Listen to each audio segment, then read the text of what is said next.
I would characterize my position on professionalism versus vocation based on our discussion our first day of class, just that I think that they have to go hand in hand in education.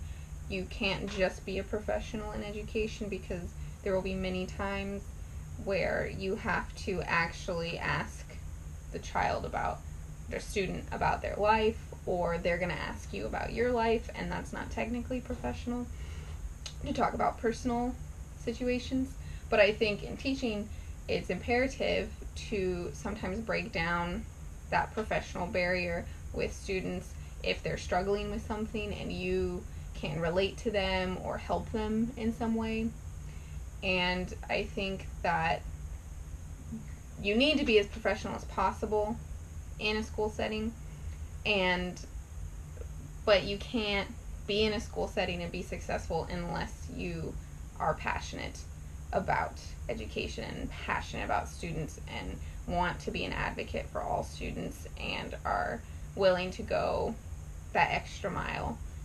And I think that I could adopt some strong characteristics because I feel that I want to help all students with their academics and with any personal problems that they may have. I would want to lead them into the best situation for their lives as possible. And I think that being a teacher and being a professional teacher means that you are a mentor to all of your students.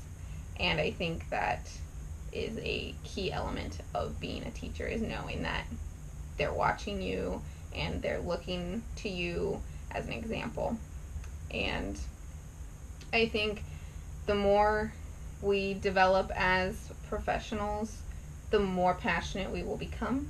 I think that the more I've learned just in the last few weeks of being in school and in summer school was that I'm now all the more passionate about teaching than I was just a few months ago, and I already felt pretty passionate about it. So I think the more we learn new strategies and can implement them in classrooms, the more passionate we will become, and then that will just make us all the better as teachers.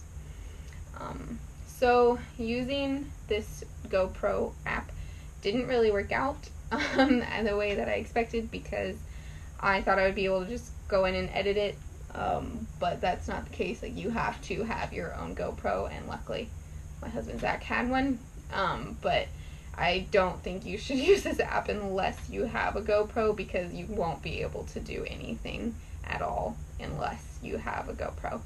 So I think that it could be a great tool if the school gives all the teachers GoPros, but if not, then I would suggest trying to find a different app.